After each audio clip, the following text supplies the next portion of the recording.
Mobile number portability यानी कि एक मोबाइल कंपनी छोड़कर दूसरी कंपनी का नेटवर्क चुनना, इस तरह की कॉल शायद आपके पास भी कई बार आई होंगी।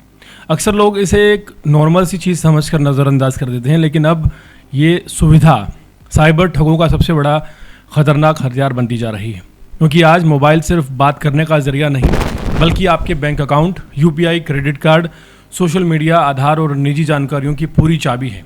इसे एक नंबर से जुड़ी होती है। ठग पहले आपके मोबाइल नंबर पर कब्जा करते हैं और फिर धीरे धीरे आपकी पूरी डिजिटल ज़िंदगी उनके हाथ में चली जाती है और आपको भनक तक नहीं लगती जब आपके खाते से लाखों रुपए गायब हो जाते हैं। राजधानी दिल्ली से साइबर ठगी का एक ऐसा मामला सामने आया है जिसने लोगों की ऑनलाइन सुरक्षा पर बड़े सवाल खड़े कर दिए हैं। एक फ़ोन कॉल, कुछ मिनटों के लिए बंद हुआ मोबाइल नेटवर्क और फिर खाते से लाखों रुपए की खरीदारी। उत्तर पश्चिमी जिला साइबर थाना पुलिस ने 11 मई 2026 को इस हाईटेक ठगी के मास्टरमाइंड को बिहार के जुमई से गिरफ्तार कर लिया है और मामले का एक बड़ा खुलासा आज किया गया है। आरोपी की पहचान 26 वर्षीय सचिन कुमार दास के रूप में हुई है, जो बिहार के जुमई जिले के चकाई गांव का रहने वाला है। पुलिस के मुताबिक आरोपी एपीके फाइल्स और ई सिम टेक्निक के जरिए लोगों के मोबाइल और बैंकिंग सिस्टम में सेंध लगाता था। वो पूरे साइबर फ्रॉड मॉड्यूल का मुख्य संचालक और लाभार्थी था। आरोपी के कब्जे से अपराध की रकम से खरीदे गए 2 मोबाइल फ़ोन, 2 एलईडी टीवी बरामद किए गए हैं। मामले की शुरुआत दिल्ली के शकूर बस्ती इलाके में रहने वाले दीपक कुमार की एक शिकायत से हुई। दीपक ने साइबर थाने में बताया कि उनके पास एक ई सिम कन्वर्जन को लेकर कॉल आई, यानी कि पोर्टेबिलिटी को। उन्होंने इस प्रक्रिया को रिजेक्ट कर दिया, लेकिन कुछ देर बाद उनका मोबाइल नेटवर्क अचानक गायब हो गया और फ़ोन बंद हो गया। अगले दिन जब वो जियो स्टोर पहुंचे तो उन्हें पता चला कि उनके नंबर पर पहले ही ई सिम जारी की जा चुकी है, जिसे कोई ले चुका है, और उनका आधार कार्ड भी लॉक कर दिया गया। काफ़ी प्रयासों के बाद दीपक ने अपना आधार दोबारा एक्टिव करवाया, नई सिम कार्ड खरीदी और बैंकिंग सेवाएं शुरू की। लेकिन जब उन्होंने अपने बैंक खाते और क्रेडिट कार्ड की डिटेल जांची तो उनके होश उड़ गए। उनके अकाउंट से करीब 4 लाख रुपए की ऑनलाइन शॉपिंग की जा चुकी थी।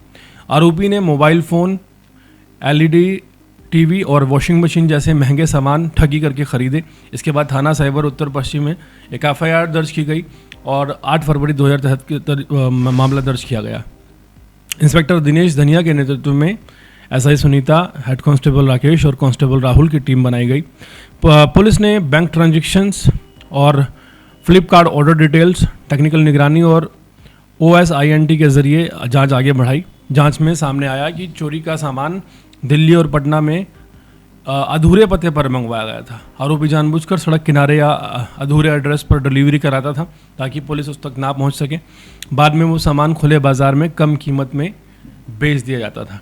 टेक्निकल जांच के दौरान पुलिस को पता चला कि पीड़ित का फ्लिपकार्ट अकाउंट बिहार के जुमोई से ऑपरेट किया जा रहा था। इसके बाद दिल्ली पुलिस की टीम स्थानीय पुलिस के साथ बिहार पहुंची और तड़के छापेमारी कर आरोपी सचिन कुमार को गिरफ्तार कर लिया। पूछताछ में आरोपी ने खुलासा किया कि उसने अपने सोर्स प्लेटफॉर्म से लोगों का डेटा चुराना शुरू किया और एपीके फाइल फील्ड की टेक्निकल सीखी। वो लोगों के मोबाइल नंबर पर ई सिम एक्टिवेट करवाकर अपने बैंकिंग और ऑनलाइन शॉपिंग अकाउंट तक पहुंचा देता था। पुलिस अब इस गिरोह से जुड़े अन्य आरोपियों की तलाश में जुटी है और तफ्तीश की जा रही है। हाल फिलहाल अगर आपको भी नंबर पोर्टेबिलिटी के लिए फ़ोन आता है और आपका फ़ोन बंद हो जाता है तो एक बहुत बड़ी चेतावनी है कि आपका जो अकाउंट है हो सकता है कि संदिग्ध हाथों में हो। ये अपने आप में एक तरह का अलग ही मामला सामने आया है, क्योंकि कई फ़ोन्स लगातार लोगों को आते हैं कि सिम कार्ड पोर्ट करवाया जाए, दूसरे सर्विस प्रोवाइडर को चुना जाए। लेकिन ऐसे में अगर आपका कोई स्वाइप कर लेता है सिम और सिम दोबारा इशू किया जाता है तो इतनी देर में एक बड़ा फ्रॉड हो सकता है। फिलहाल दिल्ली पुलिस ने आरोपियों को गिरफ्तार कर लिया है।